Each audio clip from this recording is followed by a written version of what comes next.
All right, so you know how news organizations like to just dump any news story that they kind of don't want the American public to really focus on.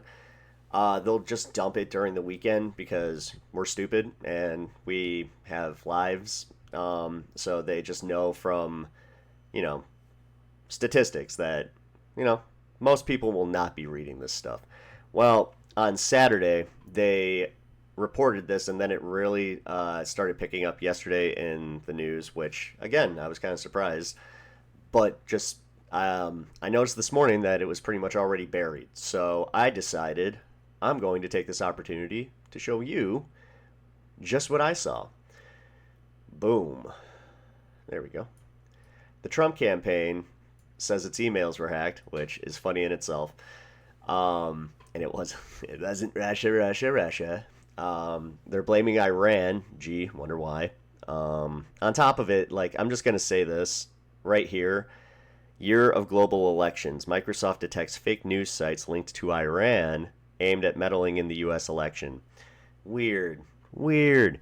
It's so weird how 2020 and 2016 was Russian disinformation, and especially 2016. Holy shit! I mean, like, I'll say what you will about the Facebook, Meta, all of these social media sites. They did lock their shit down, like YouTube too, where their algorithms are not pushing out the near the amount of fake bullshit and just the stories that just rile you up, and also posts like engagement. I'll give Meta that credit. There's just it's still there. As like if you go on Facebook, it's still a bunch of boomers that they pretty much run that site now. Which again, it's the cockroaches of that, which I happen to be one because I do still have an active Facebook account, unfortunately. Um, Kind of debating deleting that too. Yeah, right as I'm getting into this profession. Yeah, great idea. Anyway, I have noticed that the disinfo it's a lot less, and yeah, it's just kind of weird. Yeah, weird timing. That's all I'm saying. I'm making an observation. But all right, I did want to unpack this together. Unfortunately, I would be lying if I said I didn't read part of this because, full disclosure, I tried to record a video earlier and my computer crashed. So I got halfway through it. But it is still interesting nonetheless. All right, let's go. Former Donald Trump's presidential campaign said Saturday that it has been hacked and suggests Iranian actors were involved in stealing and distributing sensitive internal documents. There's actually something that needs to be added to that video. There is also video that has come out, and they blamed uh, this this hack for the video coming out, but it doesn't really line up because I'm pretty sure that the video of him attacking Kamala came out on Friday. Um, but we'll see. You know what? Benefit of the doubt. I also don't want to, go back eating all my words. All right. The campaign provided no specific evidence of Iran's involvement. Go figure. But the claim comes a day after Microsoft issued a report detailing foreign agents' attempt to interfere in the U.S. campaign in 2024. I'm actually guessing that's what that is. It cited an instance of Iranian military intelligence unit in June sending a spear phishing email to a high-ranking official of a presidential campaign from a compromised email account from a former senior advisor. Now, to be fair, that could be anybody in Washington, especially the older politicians. AOC, I'll give the benefit of the doubt to and be like, yeah, I don't think that she would be opening a spear phishing email. We're about the same. I'm older than her now that I think about it. Um, so yeah, she would definitely know not to. um, but anybody else, no. So this is definitely not a partisan issue. Trump campaign spokesperson Stephen Chung. Oh my God! If you don't know who he is, do yourself a favor and watch some of his clips. Maybe I'll put a little compilation together. blamed the hack on foreign sources hostile to the United States. Vegas, okay. A spokesperson for the National Security Council said in a statement that it takes any report of improper foreign interference extremely seriously and condones. Wow, that's the opposite of condemns any government or entity that attempts to interfere or undermine confidence in the U.S. democratic institutions. But it deferred to the Justice Department on the matter. Now, my question about that is why it did not defer to the NSA on the matter. I mean, I'm guessing that the NSA is obviously under the Justice Department's jurisdiction, but how come we're not talking to the cybercrimes, czar or whatever the hell? Do they even have that? I don't know. I should probably learn some of that. Let's learn in real time, shall we? Is there a cyber crimes czar? I mean, yeah, there is actually. Holy crap. The Pentagon gets a cyber czar who is in charge of cybercrime. To do this, we use our unique mix of authorities, capabilities, and partnership to impose consequences against our cyber adversaries. The FBI is the lead federal agency investigating cybercrimes and intrusions. Yeah, look at that. I was wrong. It isn't the NSA, even though the NSA has a cybercrimes division. So I'm a little confused because I thought these agencies didn't play that nice with each other. You know what? If you know more about this, then please educate me, and yeah, I will deeply appreciate it. Well, let's continue. This is the interesting part that I found kind of a little funny. Not funny because it is a retaliatory thing. It's just the timing's a little, suspect with Trump's assassination attempt recently, because the U.S. Justice Department, however, Iran long has been suspected of running hacking campaigns targeting its enemies in the Middle East and beyond. Tehran has also long threatened to retaliate against Trump specifically over the 2020 drone strike he ordered that killed prominent Revolutionary Guard General Qasem Soleimani. Man. Didn't you? Yeah, I just missed that S.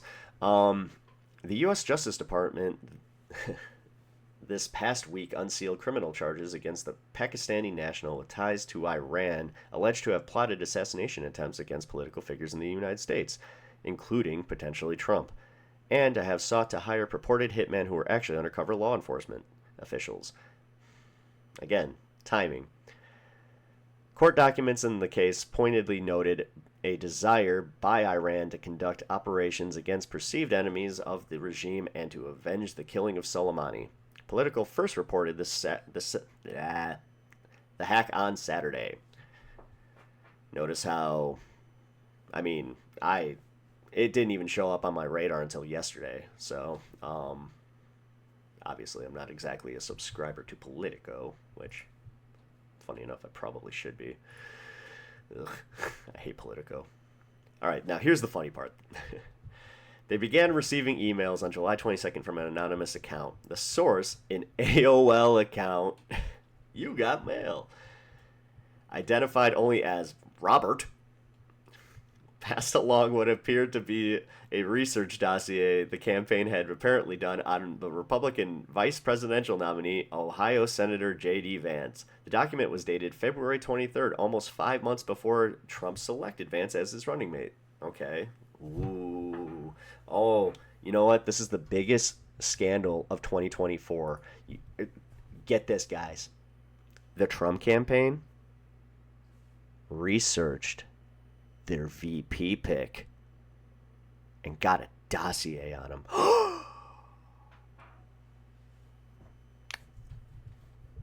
Blue wave. 50 state blue wave. They'll never recover from this, guys. I mean, I can't even cheekily, not do my little sneeze laugh at that. All right. I can't even. I mean, I can't even read. Ooh, I can't even read this without laughing either. These documents were obtained illegally. No fucking shit. And intended to interfere with the 2024 election and sow chaos throughout our democratic process, Chung said. He pointed to the Microsoft report issued Friday and its conclusions that Iranian hackers broke into the account of a high-ranking. They are literally just repeating the same crap. I mean, why? Why? Oh, I get you want to quote multiple people, but when they're saying the same crap, maybe. I mean, what's your editor require? Like 600 words, 1,000 words or some shit before you can put it out. So you just were like, I can get away with totally just saying this again. Although this does actually read like a Trump official and Donald Trump himself, because I mean, shit runs downhill. So it's runs or rolls, flows. I mean, kind of depends on the consistency, right? Ew. The Iranians know that Donald Trump will stop their reign of terror just like he did in the first 4 years of the White House. You mean when we made a peace deal with them and they were abiding by said peace deal and they were actually producing their own energy and we were benefiting from that too? Okay. I guess I just... yeah. This reign of terror, I think you guys are just conflating the fact that we were fighting brown people in a Middle Eastern region, and now you're just like, yeah, Iran. That's where we were, right? I swear to God, I wouldn't be surprised if they started pulling that shit. Oh, we were always at war with Iran. It was a shadow. It was a shadow war. We did it underneath everybody's noses. SEAL Team 6. All right. I'm not sure if you heard that. That's my neighbor's truck. He is, it is a F-150. Not even, he couldn't even spring for the, big F-250 or whatever, actually get a truck bed. But no, first thing he did, he, put a mini lift kit on it, and brand new tires, because you gotta get them brand new, those new sneaks. And then the loudest fucking pipes that you could ever want. Yeah, I don't understand. Okay, cool. I understand that every time you turn on your car that you want to lose permanent, you want to have permanent hearing loss, because going to get the mail, anybody that has an iWatch will know that you get the 90 decibels if you have it on, I'm assuming. Yeah. I get that when just going to the mailbox and he turns on his car. So that's I'm happy that he's just literally trolling himself by damaging his hearing. And you know what? As somebody that has tinnitus in one ear, have fun with that one, buddy. I hope you get him in both ears, dick. It's also a Trump supporter, so go figure. All right. Recent activity suggests it's the Iranian regime, along with the Kremlin, may be equated... see? All right, so equally engaged. So, you know what? We got a Russian-Iranian fusion going against the U.S. And, of course, the right's is going to be like, well, of course it's benefiting, Kamala and blah, blah, blah, blah. I'm sorry. I think that the Kamabla, it's funny because it just kind of he thinks it's a dunk. I hear him just literally mixing it up because he tried to cover it up by and it was funny. I'll even admit that the bit was funny. But he did this little bit where he was just like Kamala, Kamabla, Kamala. They say it so many different ways, and then you know what? I say it the wrong way, and they attack me for it. So I don't care. But you know what? I don't care. It's pretty funny. Again, this is the that's the bitch about having Donald Trump just be a person that he is. Yeah, it can make me laugh. But just because he makes me laugh does not mean that, yeah, I want him as a president. That should be taken more seriously. So, I think that we got what we wanted out of that. Election interference, Iran, mixed with Russia at the very end, though, because, man, they played up that Iran angle literally into, I think it was like, here, I can still look. The last sentence. Yeah. It was in the last three. That's freaking. Yeah, okay. Yeah, really, really giving you the full spectrum of the news there, guys. Well, anyway, that was my coverage of this story. I hope you I hope you enjoyed it. Trying to get a little bit better at this. As I said, I have done multiple takes specifically of this one because, yeah, I don't know why, but my computer kept crashing when I would get like halfway through the article. So I don't know if that was an NPR thing or a RAM issue or whatever. But yeah, I don't know why. I'm rambling at this point. So you know what to do. Like, subscribe, comment, and watch my other videos. I've been covering Kamala's rallies. I've just been putting the full rallies up because I know that a lot of people don't really search them out. And you know what? You get a little bit of commentary with it. So, yeah, if you like, obviously, like, comment, and subscribe. Please. Please. No, like, really, please. I really appreciate it. Thank you.